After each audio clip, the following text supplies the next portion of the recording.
d'affilée en exécutant, normalement ce sont des agents de base qui exécutent les ordres, et là on voit le responsable de l'opération qui est accaparé à arrêter un à un les manifestants, et donc il n'est plus disponible pour coordonner et pour prendre en charge l'ensemble des éléments et de faire le lien avec l'état-major. C'est le rôle du commissaire opérationnel, le plus haut gradé sur place, c'est de faire le lien avec l'état-major, de tenir compte de tous les paramètres sur les lieux de la manifestation pour prendre les bonnes décisions avec pour unique objectif le maintien de l'ordre et le respect du cadre fixé par le bourgmestre qui a autorisé la manifestation.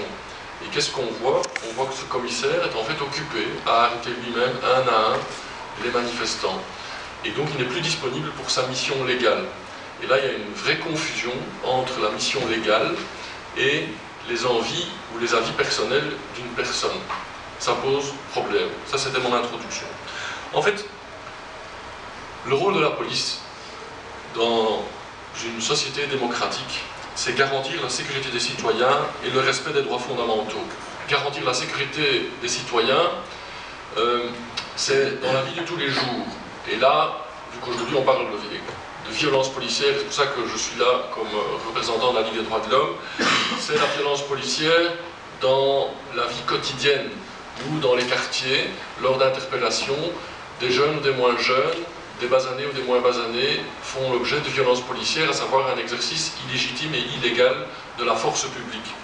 Ce qui nous occupe aujourd'hui, c'est plutôt le deuxième volet, c'est le rôle de la police dans son rôle de garantir le respect des droits fondamentaux. Et ici, c'est dans l'espace public. C'est bien de ça qu'il s'agit. Quand on dit respect des droits fondamentaux, il ne faut pas être un spécialiste des droits de l'homme pour tout de suite sentir de quel droit on parle. Avant tout de la liberté d'expression, qui est évidemment un droit fondamental préalable à l'exercice d'autres droits. Comment garantir les droits fondamentaux si la liberté d'expression est mise à mal, si la liberté d'expression est entravée?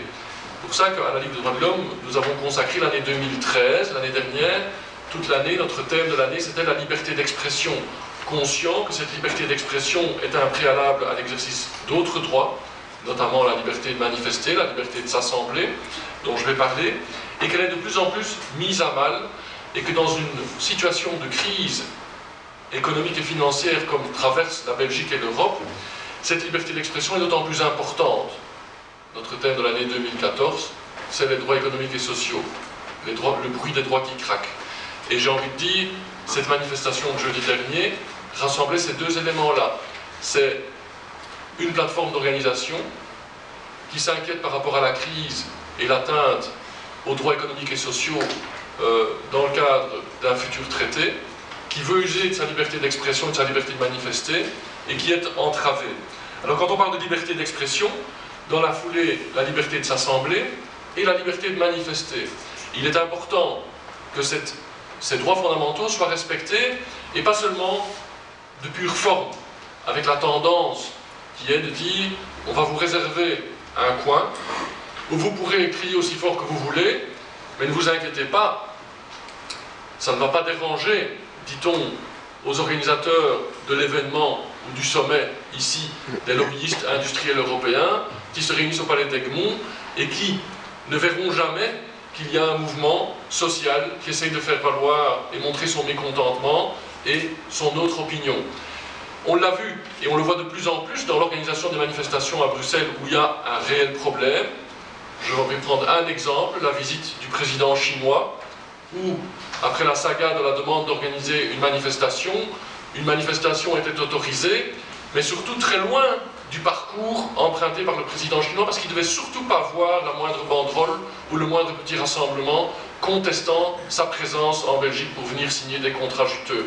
Et donc, autoriser des manifestations et garantir le droit fondamental à la liberté de manifestation, ce n'est pas une coquille vide où pour la forme il faut juste autoriser, il faut que le mouvement de contestataires puisse aussi se faire entendre des personnes concernées.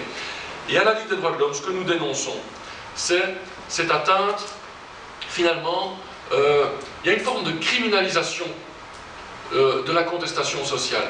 où les mouvements sociaux sont empêchés de s'exprimer. Et la manifestation de l'Alliance des 19-20, l'Alter Summit, c'est l'illustration de ce problème récurrent depuis quelques mois, depuis quelques années. À la Ligue des droits de l'homme, nous sommes particulièrement attentifs au problème des violences policières. Pourquoi? Parce que de plus en plus, ces dernières années, nous sommes interpellés à la fois par des citoyens dans leur vie quotidienne et à la fois par des mouvements sociaux réprimés durement. Et nous avons mis en ligne un observatoire des violences policières, le site internet www.obspol.be, pour, comme vademecum pour les victimes de violences policières ou les témoins, pour expliquer comment faire valoir ces droits, j'y reviens, et aussi pour que les personnes puissent laisser leur témoignage, qu'on puisse un petit peu mieux objectiver ce phénomène. Alors, pour revenir sur la manifestation du 15 mai, de jeudi dernier, c'est la première fois de mémoire de Ligue des droits de l'homme que la moitié des manifestants d'une manifestation se font arrêter. Et je dis sous contrôle les journalistes présents dans la salle qui couvrent ce type d'événement. À mon sens, à moins que ce soit des petits rassemblements moins significatifs, mais lors de grands rassemblements, moi en tout cas, et à la Ligue des droits de l'homme, on n'a pas souvenir d'une manifestation où la moitié des manifestants ont été arrêtés. Il y a des manifestants qui sont venus en bus, je prendrai l'exemple de ce bus qui est venu en Allemagne et qui est arrivé un peu en retard à cause des bouchons et de la mobilité réduite dans notre chère capitale, qui est arrivé à 9h30 rond-point Louise et qui a été transféré immédiatement à la descente de leur bus vers le bus de la police, alors qu'ils n'avaient même pas encore rejoint le lieu de manifestation. C'est un nouveau concept développé par la police de Bruxelles qui s'appelle les arrestations préventives. Vous n'avez encore rien fait, vous n'êtes même pas encore sur le lieu de la manifestation, mais vous vous faites déjà arrêter parce qu'on sait que vous allez vous rendre sur le lieu de la manifestation.